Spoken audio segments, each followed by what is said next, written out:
melihatnya dengan pemangkasan suku bunga atau akan berakhirnya era suku bunga tinggi begitu ya seiring dengan dipangkasnya suku bunga oleh The Fed maupun Bank Indonesia. Dampaknya untuk mungkin kalau dilihat begitu ya untuk sampai dengan di bulan depan begitu ke pergerakan IHSG maupun juga rupiah akan seperti apa. Karena kalau kita lihat begitu di pekan lalu memang pergerakan rupiah begitu ya, penguatan dari rupiah cukup signifikan begitu ya. Bahkan rupiah sempat menyentuh level 15.100 begitu dan juga kalau kita lihat IHSG menguatnya juga cukup signifikan. Nah, apakah sebetulnya penguatan ini hanya euforia aja sementara atau sebetulnya masih ada peluang bagi IHSG mungkin untuk menyentuh level barunya lagi di 8 ribuan di bulan September ini atau bahkan mungkin di bulan Oktober nanti? Betul, memang ini juga agak di luar ekspektasi kita. Ternyata di luar dari polling yang sudah kami input dari 17 instansi, 15 menyampaikan BI itu akan hold. Ternyata dilakukan pemangkasan suku bunga. Bahkan dia forward gitu ya. Jadi BI duluan pangkas 25, kemudian The Fed di 50 basis point. Kalau kami melihatnya, mungkin saya pribadi melihatnya, kelihatannya BI memang sudah memperkirakan The Fed akan memangkasnya 50 bukan 25. Jadi BI berani untuk memangkasnya duluan dan di angka yang lebih kecil.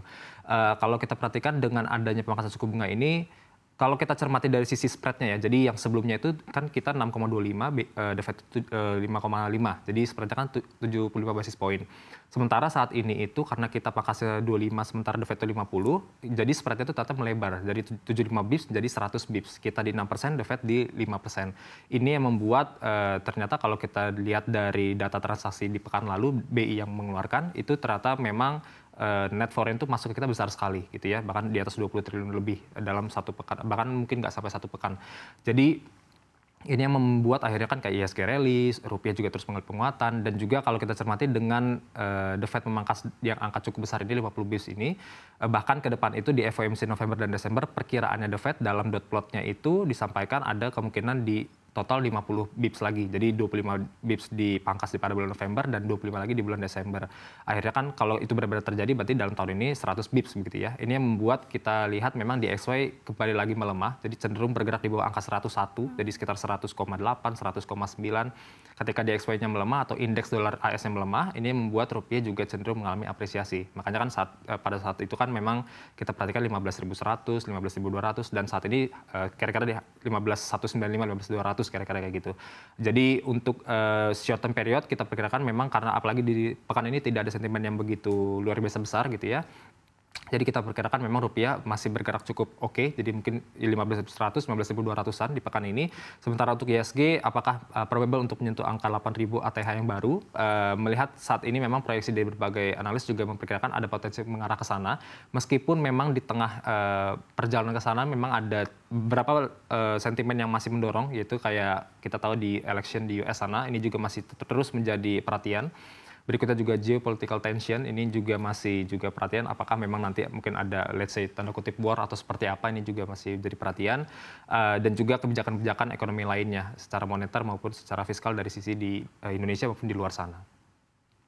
Ya, dengan efek pemangkasan suku bunga ini yang sudah mulai berakhir begitu ya eranya, ini kira-kira bagaimana dampaknya kepada IHSG dan juga nilai tukar rupiah?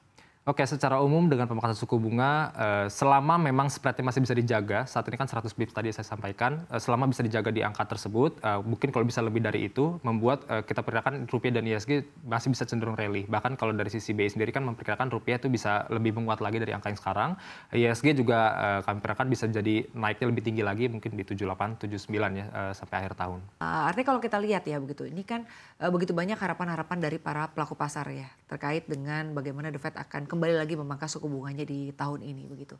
Tapi mengamati indeks secara sektoral, mungkin kita bahas dulu dari sektor perbankan kita begitu ya. Seperti apa nasib dari saham-saham perbankan kita seiring dengan juga kalau kita lihat The Fed memangkas suku bunganya, Bank Indonesia juga memangkas suku bunganya, akan seperti apa Anda melihat dampaknya ke perbankan big caps kita? Ya, untuk big caps kita sebenarnya sudah mulai agak rally ya. Dari beberapa mungkin 1-2 bulan terakhir ini juga rally-nya juga cukup signifikan, khususnya yang Big Four ya. Jadi memang naiknya sudah signifikan sekali, evaluasi juga sudah semakin agak mahal meskipun memang potensial upside targetnya masih cukup di atas ya. Karena memang kenapa potensial upside targetnya cukup tinggi? Karena memang mereka punya fundamental itu oke banget gitu ya, baik itu CASA, dana murah, NPL, mereka punya top line, bottom line juga so far cukup bagus gitu ya. Jadi ini membuat target mereka pun cukup tinggi untuk khususnya dari sisi credit growth. Kemudian kalau kita berbicara banking yang mungkin agak KBMI 3, jadi buku 3, kita perhatikan beberapa itu juga cukup oke, khususnya kalau kita tarik lebih panjang lagi dengan suku bunga lebih rendah, kita tarik dari sisi kayak properti sektor itu akan naik. Nah, ketika properti sektor itu naik, maka kita perhatikan bank yang punya positive correlation yang memang sangat berdampak gitu ya, atau punya keterikatan yang kuat dengan properti, yang memberikan kredit ke properti ini cukup banyak, ini juga mendapatkan apresiasi. Jadi ada salah satu perbankan yang memang dia erat kaitannya dengan properti, ini juga mengalami kenaikan. Di tengah juga memang fundamentalnya juga cukup oke, makanya kita perhatikan sudah mulai bergerak uptrend juga. Jadi so far dengan suku bunga murah ini, maka kredit diharapkan juga terus mengalami kenaikan. Jadi ketika kredit growth naik, mereka punya margin yang cukup besar, NIM atau net interest margin-nya juga besar, ini membuat nanti top line dan bottom line juga akan jadinya makin tebal lagi. Baik, dengan penjelasan tadi Mas Revo, berarti ini merupakan angin segar begitu ya bagi saham sektor perbankan khususnya Big Caps dan juga saham sektor properti dengan penurunan suku bunga tadi. Lalu bagaimana dampaknya terhadap saham di sektor properti? Maaf, maksud saya teknologi. Oke, jadi tadi ya kalau untuk banking dan properti so far mendapatkan angin segar. Kemudian untuk teknologi kita perhatikan juga sama. Meskipun memang teknologi kita dengan di US sana agak sedikit berbeda. Karena di US sana sudah, kalau saya bilangnya sudah cukup mature ya. Sudah cukup dewasa. Mereka juga sudah berkecimpung di dunia saham juga sudah cukup lama. Sementara kalau di Indonesia sendiri kan cenderung masih baby kalau kita sampaikan. Memang dan juga di lain sisi saham-saham teknologi kita itu masih bahkan yang cukup besarnya itu masih cenderung rugi ya, masih cenderung loss dari sisi laporan keuangannya. Jadi dengan ada pemangkasan suku bunga ini kita harapkan memang secara kayak beban-beban bunga dan sebagainya mungkin akan cenderung lebih rendah lagi. Kemudian juga dari sisi dari yang awalnya loss kemudian semakin berkurang dan kita harapkan ke depannya juga kalau bisa sebelum dalam setahun ke depan juga sudah mulai dari negatif menjadi positif.